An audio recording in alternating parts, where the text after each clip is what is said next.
할렐루야. 네. 수요 기도의 자리로 나오신 모든 진교회 성도 여러분들을 주님 이름으로 환영하고 축복합니다.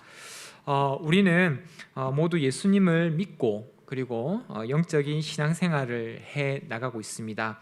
더군다나 주일에만 와도 참 귀한데 주중에 이렇게 수요 기도회 자리에까지 나오시는 분들은 참 대단하다고 저는 생각을 합니다.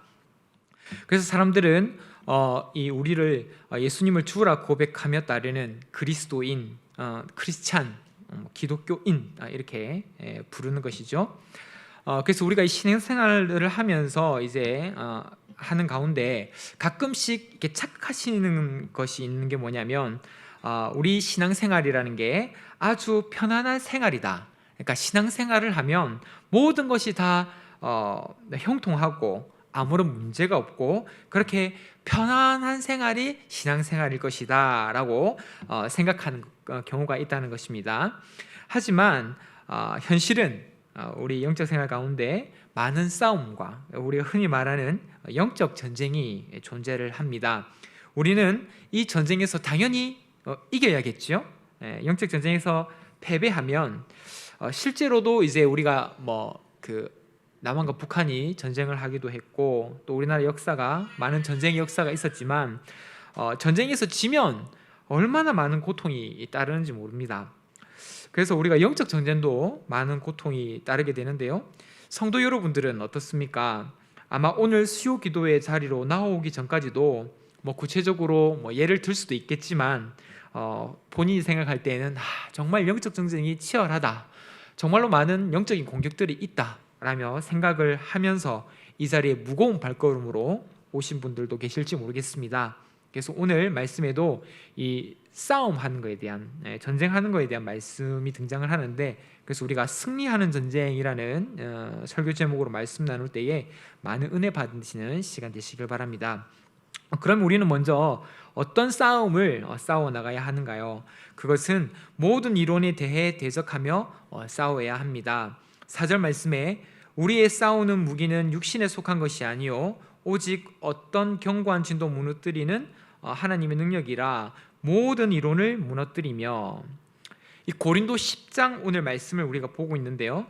고린도 10장 말씀은 이제 제가 가지고 있는 성경에도 이제 제목이 있지만 사도 바울이 자기의 사도직은 정당하다, 이 사도직을 변호하는 내용의 말씀입니다.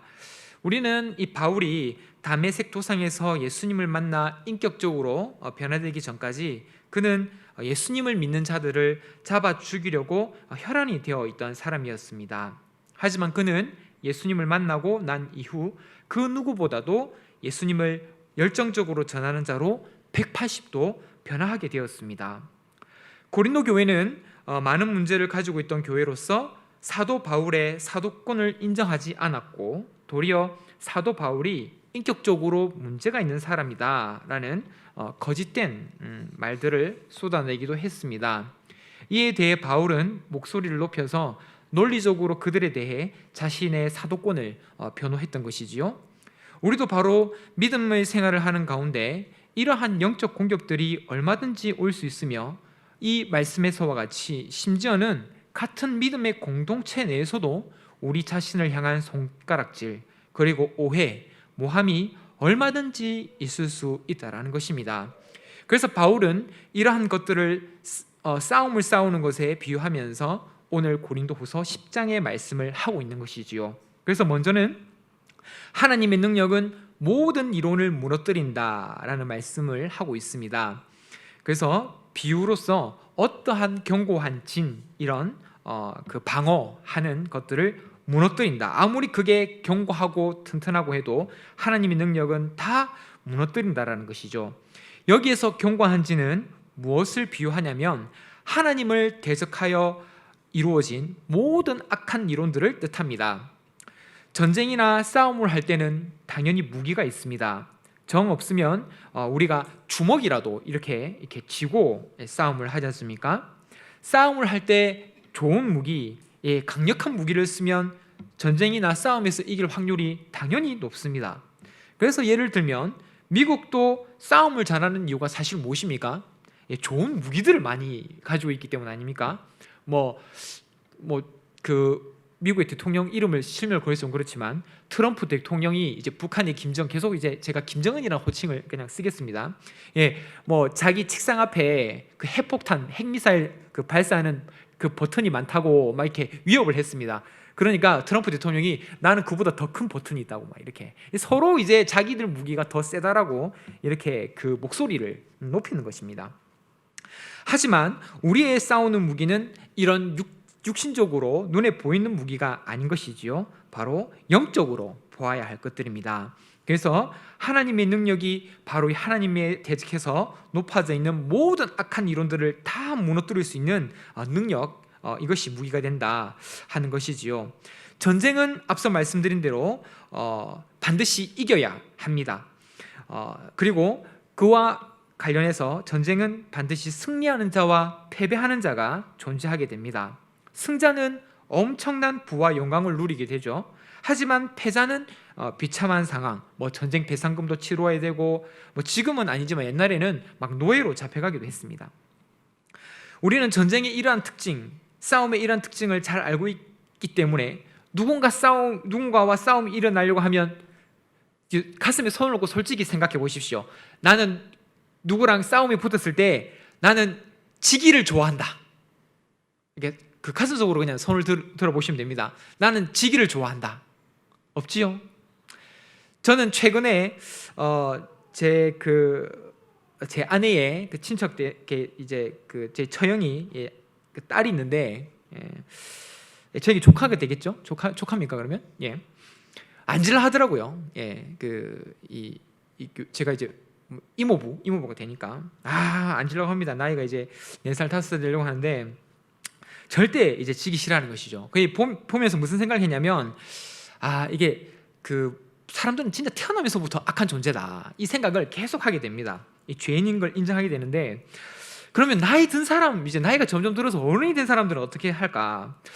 제가 이제 여러 그 영역대에 걸쳐서 사역을 다 해봤거든요. 유년부도 해봤고 초등부도 해봤고 유치부도 해봤고 중고등부 청년대 학생들이랑 다 해봤는데 가끔씩 오히려 이게 반대돼가지고 가끔씩 그런 경우가 있는데 좀 죄송스러운 말이지만 참 이 시대가 그런지 모르겠는데 대부분은 제가 분명히 나이가 많고 가르치는 목사인데 저한테 앉으려고 하더라고요.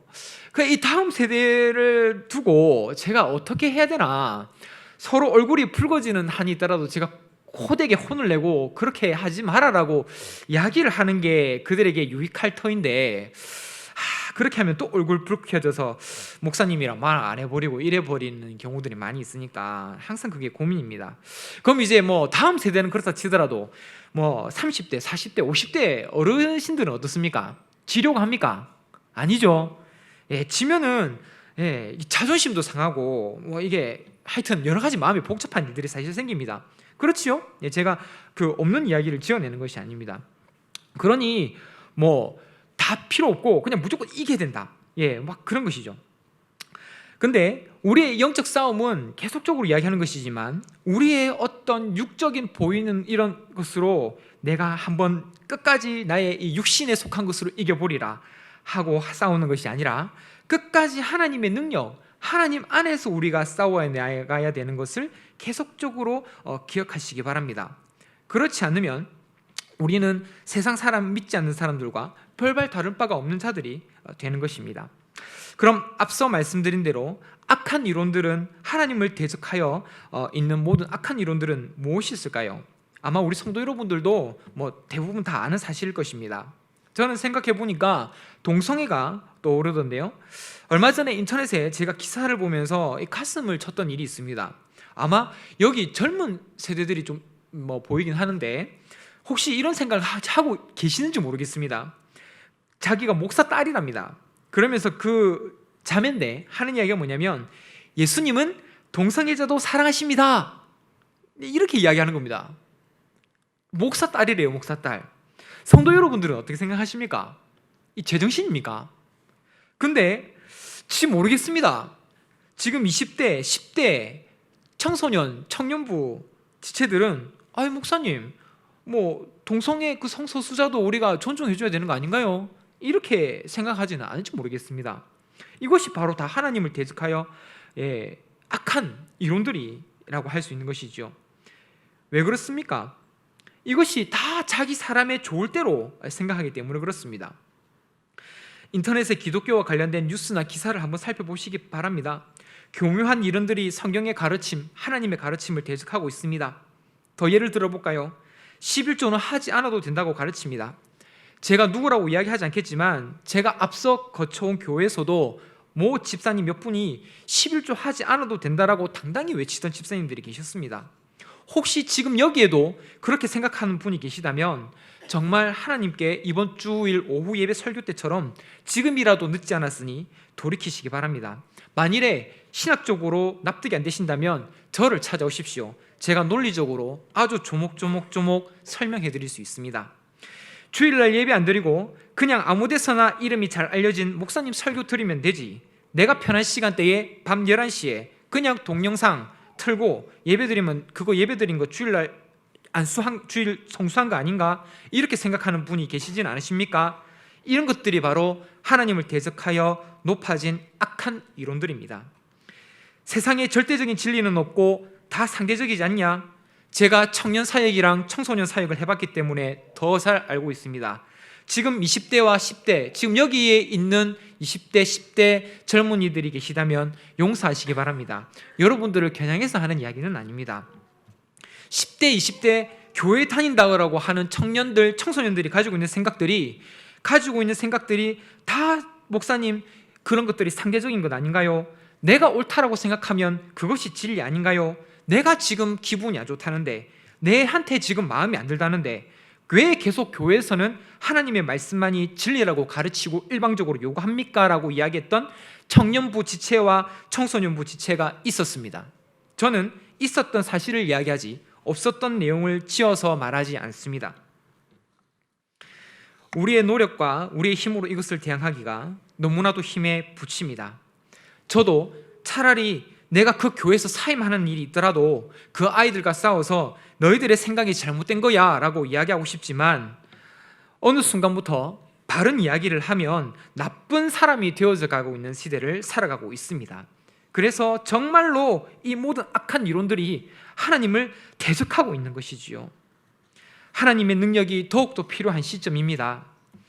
나의 힘으로 이 영적 싸움을 감당할 수 없기에 사실 저도 저의 혈기로 이 모든 것들을 한번 해결해 볼까, 너랑 나랑 한번 맞짱 떠보자라고 저도 젊은 혈기의 그 사역자의 입장에서 생각해 봤던 적들이 많습니다. 하지만 제 힘으로 안 되더라고요. 그래서 가졌던 생각은 결국엔, 주님, 제가 더 무릎 꿇습니다. 주님, 저들의 생각을 돌이키셔서 정말 절대적인 진리 되시는 하나님 앞으로 이 생각을 돌이킬 수 있도록 해주시옵소서라고 기도했는데, 모르겠습니다. 하나님께서는 오랜 시간을 두고 또 보시니까 제가 그 사역지를 떠났지만 언젠가는 그 청년들과 또 청소년들 아이의 생각을 바꿔주실 줄 저는 믿고 있습니다. 내가 주님 앞으로 나아가면 할수록 나를 힘들게 하는 어둠의 권세를 예수님의 이름으로 하나님의 능력에 의지하며 과감하게 승리하며 나아갈 수 있기를 바랍니다. 그럼 또 우리 아까 전에는 이제 하나님의 그 대적해서 이 악한 이론들이 우리가 싸워야 될 대상이라 했는데, 또 우리는 어떤 것들 또 싸워야 나가야 할까요? 그것은 하나님을 대적하여 높아진 것에 대해 대적하며 싸워야 한다는 것입니다. 5절 상반부 말씀, 하나님을 아는 것을 대적하여 높아진 것을 다 무너뜨리고, 하나님을 아는 것을 대적하여 높아진 것, 제가 이걸 주석서나 여러 가지 신학적인 내용들을 비교해서 분석해 보니까 이것은 복음 되시는 예수 그리스도를 거부하는 것이랍니다. 그리고 그 예수님이 낮아지고 거부된 자리에 인간의 지식을 높이고 자신의 것을 높이는 것을 바로 하나님을 대적하여 높아진 것, 즉 이것을 풀면 교만한 태도라고 설명을 하고 있더라고요. 즉 교만이라는 것입니다. 나의 인생에 하나님이 높아지시는 것이 아니라 내가 높아지는 것, 그것이 바로 교만입니다. 우리는 바로 이 교만과도 담대히 싸워 나가야 한다라는 것입니다. 교만이라는 것은 내 힘으로 할 수 있다는 것이겠지요. 기도 없이도 말씀 없이도 내가 할 수 있다. 왜 그렇습니까? 그동안 내가 요렇게 하니까 다 되던데요. 어떤 목사님께서 설교 시간에 이런 말씀을 하셨던 기억이 있습니다. 제가 청년 때였을 때인데 목사님의 말씀이셨습니다. 자기 세대 혹은 자기 부모님 세대 때는 한국 교회가 한참 부흥할 때였답니다. 그때는 우리 한국이 경제력이 약하고 이제 전쟁이나 그 광복을 이후에 얼마나 나라가 힘들었습니까? 그 순간에 너무나도 되는 게 없었던지 많은 우리 부모님들이 자식을 그 아이들 안고 있는 거. 이게 옛날에는 저도 그렇게 컸다고 하는데 저희 부모님이 이렇게 돌려가 요즘에는 뭐 이렇게 그 남자들이 딱 이게 메고 딱 이렇게 틀이 딱 돼 있는 거를 이제 이게 안고 가더라고요. 요즘은 하도 이제 우리나라도 발전해가지고. 근데 옛날에는 다 그냥 이게 천 같은 걸로 다 감는 겁니다. 거기에 이게 자녀들을 이게 등에 얽혀 있고 그 차가운 바닥에 그냥 주여 부르짖고 기도했다고 합니다. 저는 그것을 눈으로 직접 보지는 못했습니다. 그런데 점점 나라가 부자가 되고 대한민국이 살만한 나라가 점점 더 돼가면서 주님께 무릎 꿇는 시간이 줄어들고 있습니다 라고 했던 것이 그 목사님의 설교의 내용이었습니다. 제가 청년 때에 들었던 설교 내용이 기억이 나네요. 성도 여러분들은 어떻습니까? 24시간 우리 하루의 삶이 주어지는데 내가 얼마나 주님 앞에 기도로 나아가고 있는지 살펴봅시다. 3절 말씀에 보면 우리가 육신으로 행하나 육신에 따라 싸우지 않는다라고 말씀하고 있습니다. 바울의 고백인데요. 바울 자신도 육체를 가지고 있는 자 아닙니까? 그래서 자신도 육신으로 행하는 부분이 있다 인정합니다. 하지만 여러 가지 영적 전쟁 속에서 자신은 육신에 따라 싸우지 않는다. 앞서 첫 번째 대지에서처럼 이게 악한 것, 육신의 것으로 우리에게 공격한다고 해서 나도 동일하게 육신으로 싸운다 하면 세상 사람들과 다를 법 없다고 제가 말씀드렸지요. 바울도 오늘 말씀의 3절 말씀과 같이 내가 육신에 따라 싸우지 않는다라고 단언합니다. 이렇게 바울이 단언할 수 있었던 가장 큰 이유는 바울이 육체의 것, 먹고 마시고 즐기는 것을 삶의 유일한 목적으로 여기지 않았기 때문에 바울이 이야기할 수 있었던 부분입니다. 만일 바울조차도 먹고 마시고 즐기는 일을 삶의 유일한 목적으로 삼고 그것을 삶의 목적으로 여겼다면 그도 육신에 따라 싸웠겠지요. 그리고 자신도 교만의 삶을 살았을 것입니다. 바울이 얼마나 교만할 수 있었을 그 가능성에 대한 것이 빌립보서 3장에 잘 나타나 있습니다. 그는 자신을 소개할 때 빌립보 3장에 이렇게 설명하고 있습니다. 8일 만에 할례를 받았다. 태어난 지 8일 만에 할례를 받았다는 것이지요. 그것이 무엇입니까? 자기는 정통 유대인이라는 것입니다. 자기 부모님도 유대인이라는 것이지요. 그리고 계속적으로 이스라엘 족속인데 베냐민 지파랍니다. 이 성경 주석가들이 왜 베냐민 지파가 이게 갑자기 나왔느냐, 왜 자신이 난 베냐민 지파요 이렇게 이야기를 하냐 했을 때 이 베냐민 지파가 어떤 것과 연관이 있느냐, 바로 이스라엘의 초대 왕 사울이 베냐민 지파였기 때문입니다. 만일 저도 저희 가문에서 대통령 한 명쯤이 나왔다면 저도 볼만했을 겁니다. 서모모 대통령 우리 친척이야. 그리고 율법으로는 바리새인, 우리 성도님들 잘 알고 계시지 않습니까? 율법 그렇게 잘 지킨다는. 그래서 저번 주에도 제가 외식한 화 있을진저 하면서 바리새인과 서기관 설명을 드렸지요. 바로 그 바리새인입니다. 그리고 가말리엘, 그 당시 최고의 석학하에서 학문했습니다. 지금으로 치면 하버드 대학교 교수 밑에서 배웠다 좀 할 수 있을 것입니다. 그런데 여기서 끝났으면 바울이 교만했을 것이지요. 하지만 같은 빌립보서 3장 7절에 바울의 고백은 이렇게 끝이 납니다. 그러나 무엇이든지 내게 유익하던 것을, 즉 앞에 것들 다 유익했던 것들, 이것을 내가 그리스도를 위하여 다 해로 여길 뿐더러. 그리고 8절에 빌립보서 3장 8절에 이어서 이 모든 것들을 배설물로 여긴다. 저번에 담임 목사님 설교 시간 때도 이것을 구체적으로 설명해 주셨지만 솔직히 이것을 우리가 좋게 표현해서지 거친 표현으로 하면 똥입니다. 똥. 자신의 그 사울 초대왕을 배출했던 베냐민 지파요, 8일 만에 할례를 받았기에 모태신앙, 정통 유대인이었던 그런 것들, 가말리엘 최고의 석학에서 배웠던 것들, 로마 시민권자들 다 배설물이다. 근데 이렇게 끝나는 것이 또한 아닙니다. 빌립보서 4장, 자신은 이것만 믿고 교만하게, 앞서 말씀드린 대로 내가 교만하게 내 능력으로 다 해결할 수 있다라고 빌립보서를 마쳤으면 바울은 그렇게 대단한 사람이 안 됐을지도 모르겠습니다. 하지만 빌립보서 4장 13절 말씀, 빌립보서가 4장까지 이루어져 있거든요. 빌립보서 이제 끝날 무렵에 바울은 붓을 들어 이렇게 했습니다. 13절 말씀에 내게 능력 주시는 자 안에서 내가 모든 것을 할 수 있다. 내게 능력 주시는 자가 누구십니까? 네, 다 알고 계실 것입니다. 우리는 어떻게 고백하나요? 내가 경험했던 바, 내가 공부했던 것으로 내가 모든 것을 할 수 있느니라. 서기철서 4장 13절 말씀. 이렇게 하지는 않으십니까? 하나님을 대적하여 높아져 있는 것, 내 안에 모든 인간적인 지식, 이론, 교만함을 다 주님 앞에 내려놓고 온전히 주님 안에서 내가 할 수 있다. 내게 능력 주시는 자, 주님 안에서 내가 모든 것을 할 수 있다라는 이 고백을 할 수 있는 우리 진교교회 성도 여러분들이 다 되시길 바랍니다. 그럼 마지막으로 우리는 어떤 싸움을 또한 싸워나가야 할까요? 마지막은 모든 생각에 대한 공격에 대하여 우리가 싸워나가야 한다는 것입니다. 오늘 말씀 5절 하반부 말씀에 모든 생각을 사로잡아 그리스도에게 복종하게 하니, 모든 생각을 사로잡아 그리스도, 즉 예수님에게 복종하게 한다. 정말 멋있는 말씀 아닙니까? 복종이라는 것은 무엇입니까? 우리 사극을 봐도 알겠지만 종이 자기 상전 주인에게 이렇게 엎드려서 예 주인님 말씀하십시오, 주인님 말씀하시는 대로 제가 마당도 쓸고 설거지도 하고 짐도 옮기겠습니다. 이것이 복종 아닙니까? 자신이 그토록 고린도 교회에서 고린도 교인들에게 영적인 공격, 그리고 바울이 얼마나 인격적으로 모난 사람인지 잘 아시지요? 라는 모함과 오해를 당했음에도 불구하고 오늘 말씀의 3절 말씀과 같이 자기도 육신을 입고 있는 자로서 육신으로 행할 수 있지만 육신에 따라 싸우지 아니한다라고 고백했던 3절 말씀처럼 그렇게 자신을 그리스도에게 복종한다라는 것입니다. 나의 모든 생각이 그리스도 예수에게 복종한다는 것만큼 사실 멋있는 인생은 없습니다.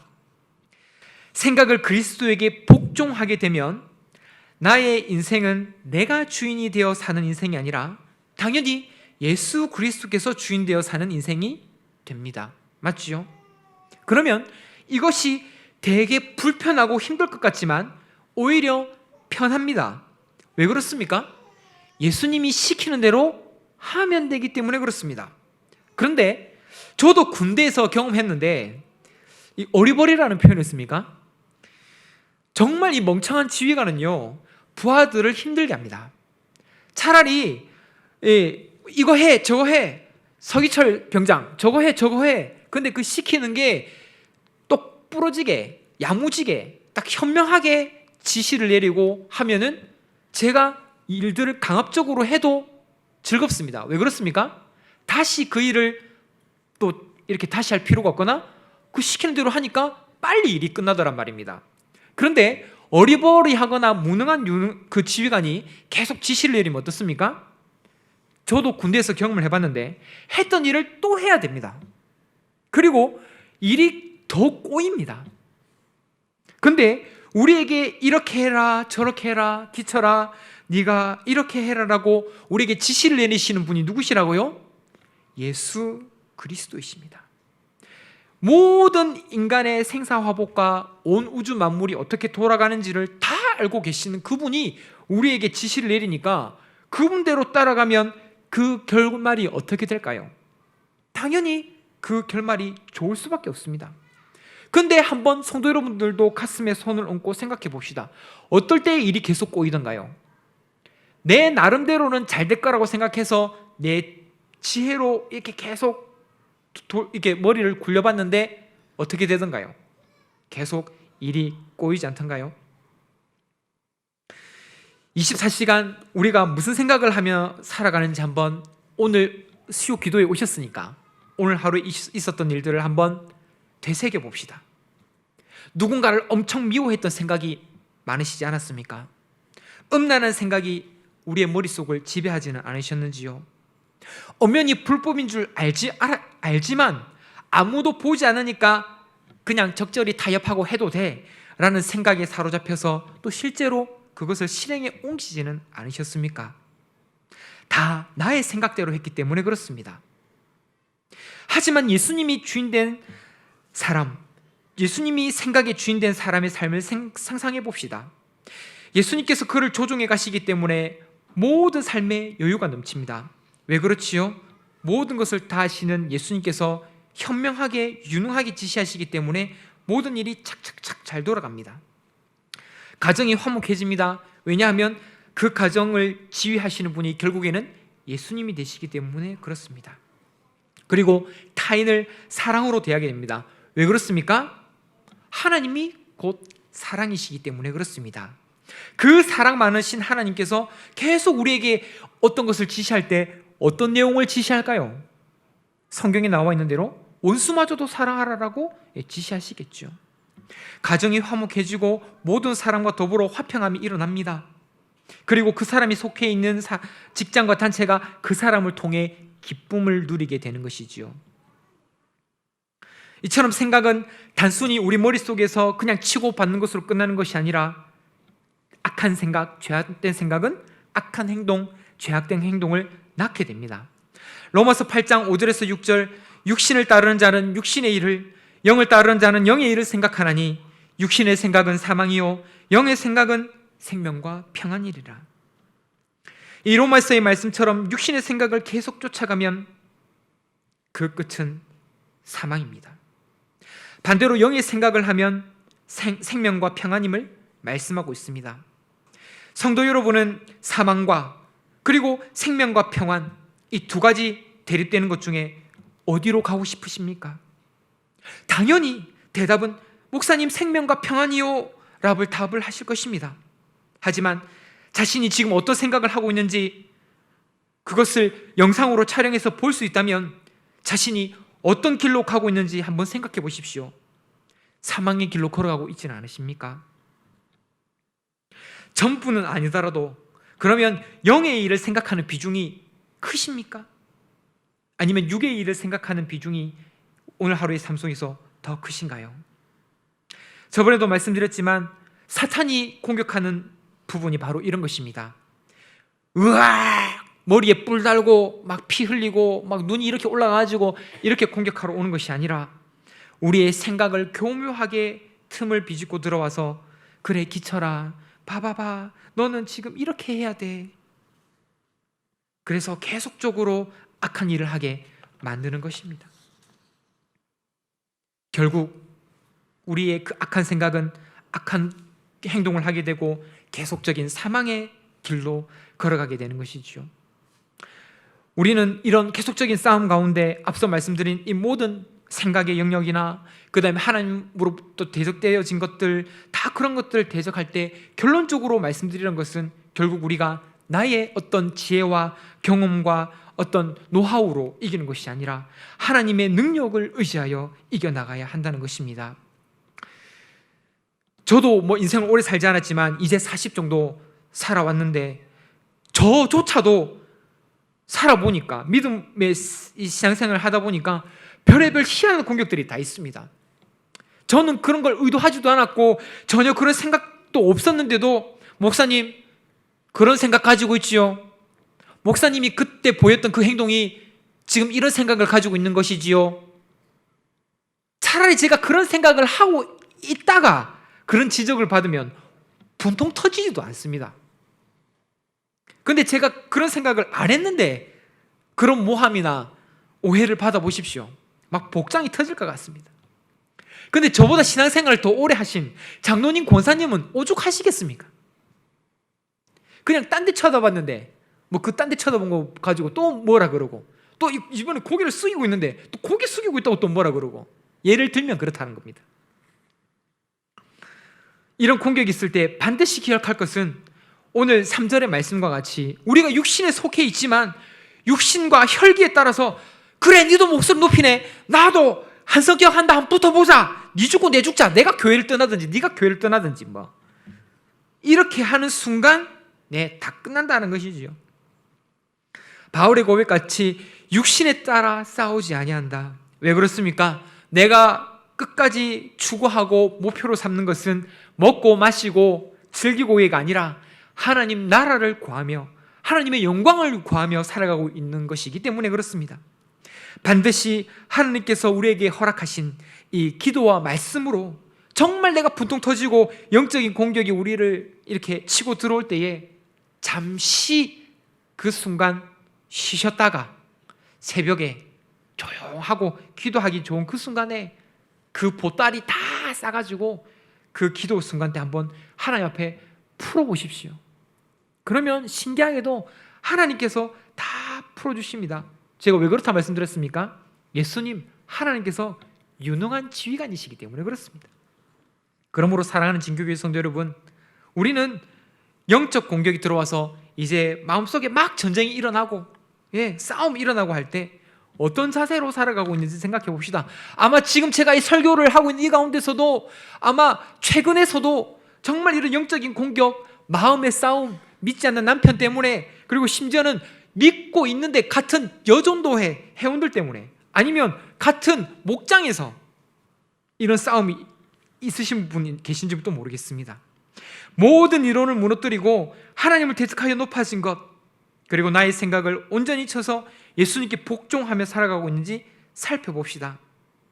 날마다 영적인 싸움에 져서 싸움에 지니까 자존심도 상하고, 그리고 이게 악순환인 것이죠. 말씀도 그러니까 이제 안 들어옵니다. 왜냐하면 사람이 마음이 일단 상해버리면 기도랑 이 말씀이 막혀버리는 게 이게 쉽거든요. 그러니까 말씀과 기도도 단절돼 버리니까 또 날카로워지고 삶이 팍팍해지니까 또 말씀이랑 기도 더 안 하게 되고, 악순환이 계속 반복되어서 이제는 최악의 상황에 주님께 떠나는 것이죠. 바울의 고백처럼 내가 육신에 속해 있고 육신을 따라 행하는 것 같으나 육신에 따라 싸우지 않고 하나님의 능력, 즉 하나님의 말씀과 그리고 주님 앞에 정말 나의 억울하고 분통 터지고 이런 내 생각으로는 이해되지 않는 것들 보따리 한 보따리를 쌓아가지고 그분 앞에 풀어서 주님 해결해 주십시오라고 그분께 나의 모든 생각을 쳐서 복전시키며 살아갈 수 있기를 바랍니다. 그래야 하나님께서 주시는 이 복, 풍성함, 주님께 맡겨드리니 얼마나 평온합니까? 제가 SFC 예배 때도 이야기를 했는데, 물에 빠지지 않는 방법, 그냥 몸에 힘 다 빼고 물에 내 몸을 맡긴다. 여러분도 몸에 힘 다 빼고 주님께 한번 다 맡겨드려 보십시오. 그러면 억지로 막 물에서 헤엄쳐가지고 계속 힘 빠져서 물에 빠져 죽는 게 아니라 오히려 물 위에서 편안하게 물놀이 즐기다가 나오실 수 있는 것과 같이 하나님과 풍성한 교제와 편안한 안식, 평온함을 누리시다가 그렇게 주님 앞에 이렇게 즐겁게 나아갈 수 있게 되실 것입니다. 그래야 하나님께서 주시는 모든 풍성한 복을 누리며 날마다 영적 전쟁에서 승리하며 살아갈 수 있는 모든 진교회 성도 여러분들이 다 되시길 주님의 이름으로 축복합니다. 아멘. 오늘 들었던 말씀을 기억하며 우리가 다 함께 기도하겠습니다.